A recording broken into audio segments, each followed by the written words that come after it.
Imagine if your bank ATM card suddenly started giving you cash, even though you had nothing in your account.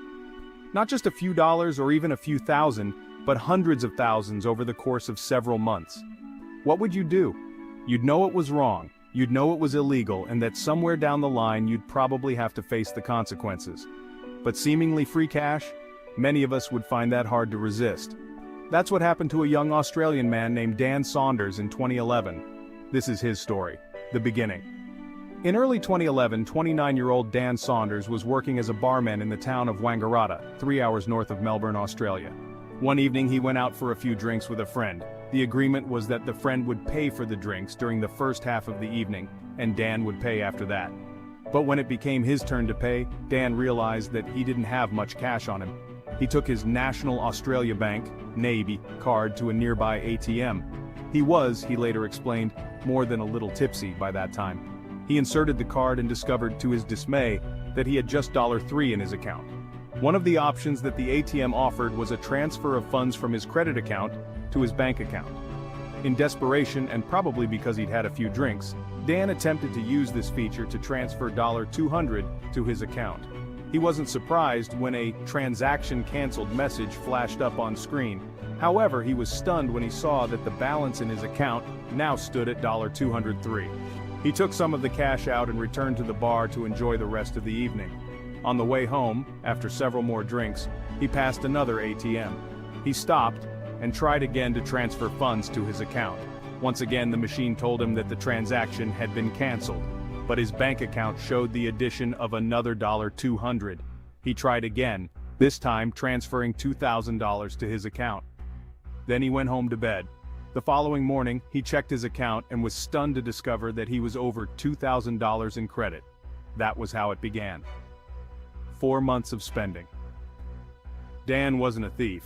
Up to this point in his life, he had never been involved with the police and hadn't received as much as a speeding ticket. Initially, he seems to have been driven as much by curiosity as anything else.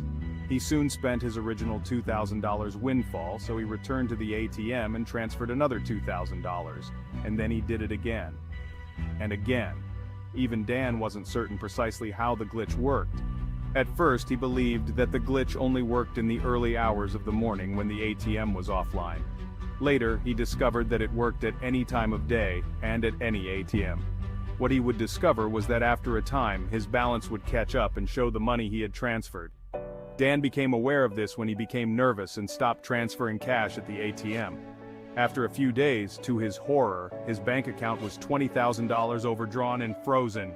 At that point, Dan made a decision that would change his life. He used the ATM glitch to transfer $60,000 to his account. Immediately, his account showed $40,000 in credit. He now understood that if he stopped making these transfers, the system would catch up, and he would be massively in debt.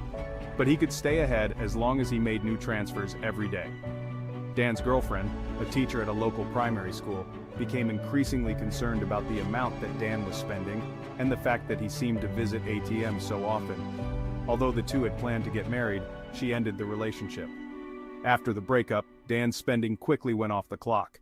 He began to pay for the company of women and to take friends on exotic short breaks, on one occasion chartering a helicopter to take a small group to a $2,000 per night luxury hotel. All of this was funded by daily visits to the ATM to transfer larger and larger amounts. Bizarrely, the bank didn't seem concerned. They would occasionally call Dan to confirm it was him who had used the card when it was used to charge unusually large amounts. But as long as he confirmed, there didn't seem to be a problem. On one occasion, a member of staff from the bank called to ask why Dan had tried to withdraw $900,000 from an ATM the previous night. He told them he had been drunk and had probably pressed the wrong buttons. They laughed. A guilty conscience. Less than 3 months into his spending spree, Dan began to have health problems. He was seriously overweight, couldn't sleep, and began to suffer from panic attacks that were so severe that he needed medication to deal with them. After 4.5 months, with his anxiety worsening, Dan decided to stop. He estimated that by that time, he had spent over $500,000 that wasn't his, a sum he couldn't hope to repay. Dan knew that when he stopped making the transfers, the bank would recognize that he was massively in debt. To his surprise, nothing happened other than his account being closed. The following month, he called the bank. The bank implied that they knew what he had been doing but refused to talk to him because they claimed they had handed the matter over to the police. Dan waited, but nothing happened. For 3 more years, nothing continued to happen. Dan's anxiety was still a major problem and he began to see a psychiatrist, but that didn't help. The therapist simply told him to turn himself into the police. Dan needed to talk to someone about what he had done. He had told friends and family that the money had come from stock and share trading and successful betting, and nobody knew what had really happened. Dan spoke to the newspapers and they ran the story. Then he appeared on an Australian national current affairs television show, The Current Affair, and explained precisely what he had done. Suddenly the police were very interested, and in 2014, Dan was charged with over 100 counts of fraud and theft. In 2015, Dan Saunders finally found himself in court, which proved just as surreal as the earlier experience. The bank clearly did not want to provide details of how he had obtained so much money, though the bank officials stressed that the loophole had been fixed. It was clear that neither the prosecution nor the judge understood what had happened, though it was obvious that $1.6 million from NAB had somehow found its way to Dan's account. How much of that he had actually spent wasn't clear, and the bank never officially confirmed this, though an unnamed bank source told the press that it was around $300,000. In Australia, as in most other countries, larceny by finding is a crime. That means that simply keeping money or items you have found is illegal, even if you don't actually steal them yourself. That was what Dan Saunders pled guilty to. He was sentenced to spend 12 months in prison and to serve a further 18 months under a community corrections order. He was also ordered to pay NAB $250,000 in compensation. After leaving prison, he once again found work as a barman. He also took the time to write his story.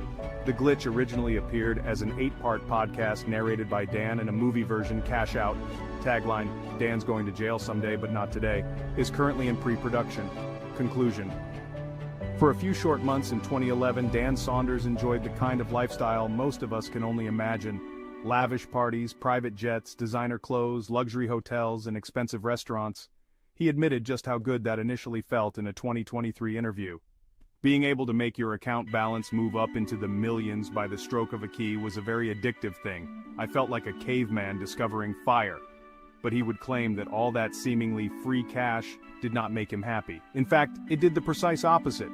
While he was transferring the money, anxiety was a major issue. For the 3 years that he waited for the bank and police to catch up with him, his real life was on hold. He couldn't go back to his previous lavish lifestyle but couldn't settle into a more mundane life either. He claims that he is far happier now that he has served his time in prison and is once again working as a barman and leading a completely normal lifestyle. Dan Saunders certainly broke the law, but he is far from a typical criminal. Faced with the kind of temptation that he was, especially in these difficult times, how many people might have reacted in the same way?